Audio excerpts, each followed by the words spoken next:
শয়দাবাদ food পার্কটা তোমরা সবাই চেনো। সেখানে ওপেন হয়ে গেছে এই ক্র্যাশ বলে ক্যাফেটা, ক্যাফে কাম রেস্টুরেন্ট এটা।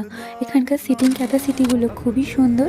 যেরকম এখানে রুপটপেও বসার অপশান আছে, আবার আমরা গঙ্গাধারের এখানে চাইলেও বসতে পারি, আবার গঙ্গার ভিউ দেখতে দেখতে সেই সাইডেও আমরা বসতে পারি। এখানে সব কিছুর অপশানই রাখা হয়েছে। তো আজকে আমরা চলে গেছিলাম ক্র্যাশের চা অ্যান্ড ক্র্যাশের খাবার ট্রাই করার জন্য। তো এখানে আমি মেনু কার্ডটা তোমাদের সাথে শেয়ার করে দিলাম। ইচ্ছা মতো তোমরা এখানে গিয়ে খাবার অর্ডার দিতে পারো, ইভেন খেতে পারো। এটা ফ্যামিলির জন্য, ইভেন কাপলদের জন্য বেস্ট জায়গা। আর বাড়ির পাশেই, আমার তো বাড়ির পাশে, ইভেন গঙ্গাধারে খুব ভালো একটা জায়গা। এখানকার আমি এখানে ট্রাই করেছিলাম এই কম্বোটা, চিলি চিকেন আর মিক্স ফ্রাইড রাইস, যেটার দাম ছিল 110 টাকা, আর যেটা খেতে খুব সুন্দর ছিল। তো আমি তো ফ্রেন্ডের সাথে গিয়ে জায়গাটাই এনজয় করে গেছি, ইভেন এখানকার খাবারগুলো আমি ট্রাই করেছি। তো তোমরা কবে যাচ্ছ অবশ্যই কমেন্ট করে জানিও। আজকের জন্য এটুকু, দেখা হবে নেক্সট ভিডিওতে।